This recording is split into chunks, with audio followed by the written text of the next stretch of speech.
ఉండేది ఆరాధ్య దైవం పరబ్రహ్మ. ఎందుకంటే అద్వైతంలో పరబ్రహ్మతత్వం ఉంటుంది.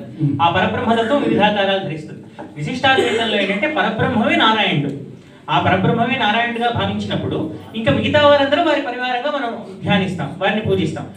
ఇదొక మార్గం, అదొక మార్గం. రెండు కైవల్యానికి దారితీస్తాయి, రెండు మోక్షానికి దారితీస్తాయి.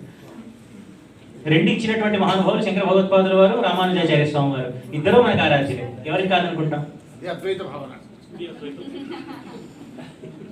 బాగుంది. కావ్యగానం.